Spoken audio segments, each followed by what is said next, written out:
Bos días a todos amigos dende o meu recuncho de Trevinca. Hoxe, a quenda deste espacio das madrugadas correspóndelle a Yolanda Taboada Fernández. Trátase dunha magnífica escritora coa que me honro compartir espazo no noso grupo cultural Nos, a xente do redor, que xunto co Círculo Poético Ourensán fainos disfrutar do seu dominio da palabra. Hoxe, Yolanda regálanos no número 19 da nosa revista un precioso relato ou referencia que define con detalle quenes somos as xentes do noso grupo, para coñecemento dos habitantes diste e doutros mundos cando teñan acontecido uns cuantos séculos. Hoxe, quero poñer voz a este fantástico texto de Yolanda titulado Redorianos.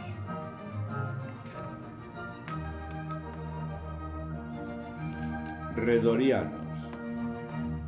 Nun tempo non moi lonxano existiu un pobo resiliente, capaz de permanecer nas páxinas da historia a pesar dos continuos intentos dos distintos dirixentes que se sucedían por apagar a chama do seu legado. Descendentes dos celtas, pobo guerreiro e culto, asentaron a súa aldea ao noroeste dun país multicultural que tendía a esquecer que esa diversidade era a que un día o fixera grande. Eran un pobo unido, aínda que a distancia terreal os separase. O lazo azul que lles unía era inquebrantable.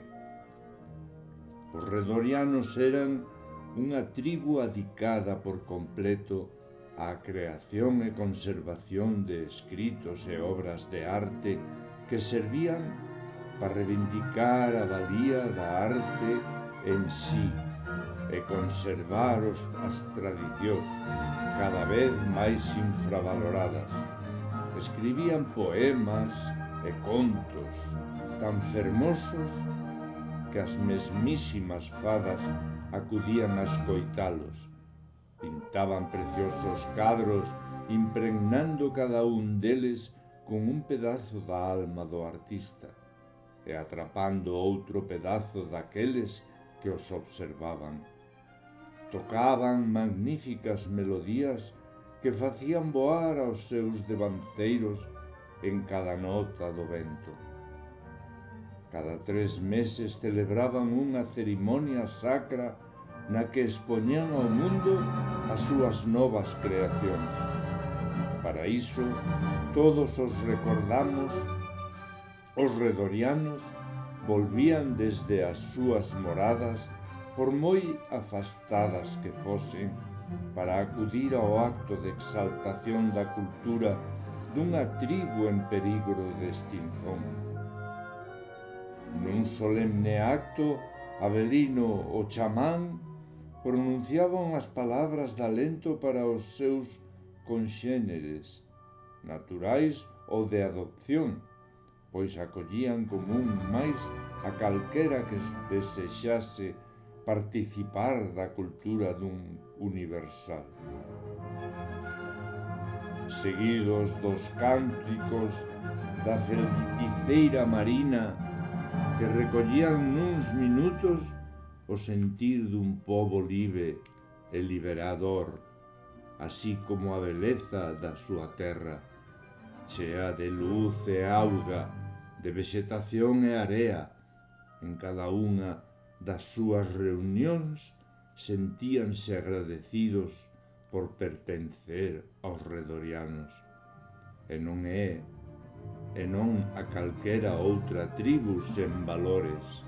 Os integrantes do clan dicían palabras de amor e agradecemento, entoaban cánticos antigos que reforzaban a memoria dos seus devanceiros e festexaban con comida e baile a alegría de ser xentes do redor.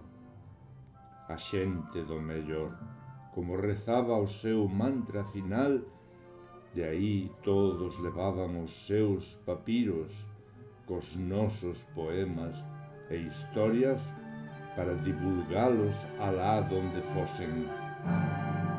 Así, nos anais da historia permanecerían os escritos e cancións dun pobo que se resistiu a esquecer a súa cultura e loitou contra os soberanos e mentes baldías para reivindicar unha lingua e un legado que vai máis aló das súas fronteiras. Grazas, Yolanda.